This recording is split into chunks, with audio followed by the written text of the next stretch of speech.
আসসালামু আলাইকুম ওয়া রাহমাতুল্লাহ। সুপ্রিয় শিক্ষার্থীবৃন্দ, আশা করি তোমরা সবাই ভালো আছো। এই ভিডিওটা তৈরি করছি সপ্তম শ্রেণীর শিক্ষার্থীদের জন্য।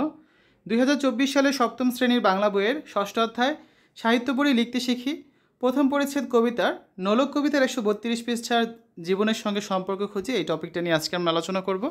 তোমরা যারা এখনও অন্যান্য বিষয়ের ভিডিওগুলো দেখোনি তারা আমাদের চ্যানেলের প্লেলিস্ট অপশন থেকে ঘুরে আসতে পারো।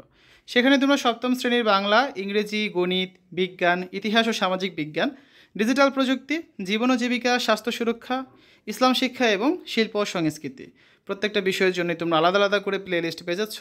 এখান থেকে তোমাদের যার যে বিষয়ের ভিডিও দরকার খুব সহজেই তোমরা দেখে নিতে পারবে। আমাদের আজকে আলোচনার বিষয় 132 পৃষ্ঠার জীবনের সঙ্গে সম্পর্ক খুঁজি। নোলক কবিতাটির সাথে তোমার জীবনের বা চারপাশে কোনো মিল খুঁজে পাও কিনা কিংবা কোনো সম্পর্ক খুঁজে পাও কিনা তা নিচে লিখতে হবে।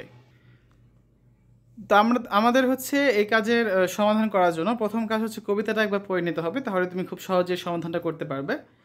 নোলক লিখেছেন আল মাহমুদ। আমার মায়ের সোনার নোলক হারিয়ে গেল শেষে, হেথায় খুঁজি হোথায় খুঁজি সারা বাংলাদেশে। নদীর কাছে গিয়েছিলাম, আছে তোমার কাছে?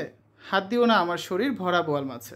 বলল কেঁদে তিতাস নদী হরিণ বেড়ের বাঁকে, সাদা পালক বকরা যেথায় পাক ছড়িয়ে থাকে।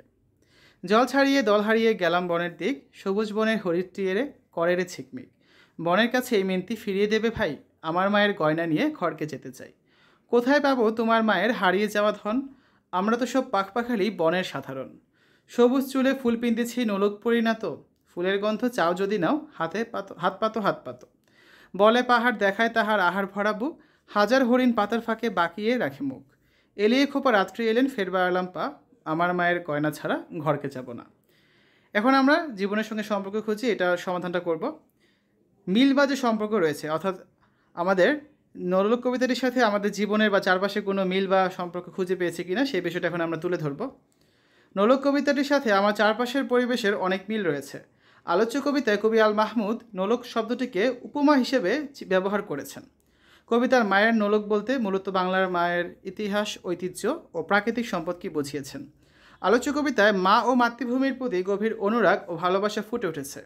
নোলক হারানোর মতো বাংলার মূল্যবান সম্পদ হারিয়ে গেছে, এগুলো রক্ষা করা আমাদের নৈতিক দায়িত্ব।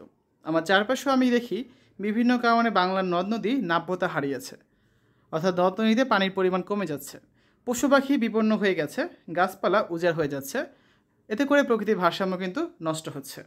এজন্য বাংলার হারানো ঐতিহ্যকে আবার খুঁজে আনতে হবে, আবার ফিরিয়ে আনতে হবে।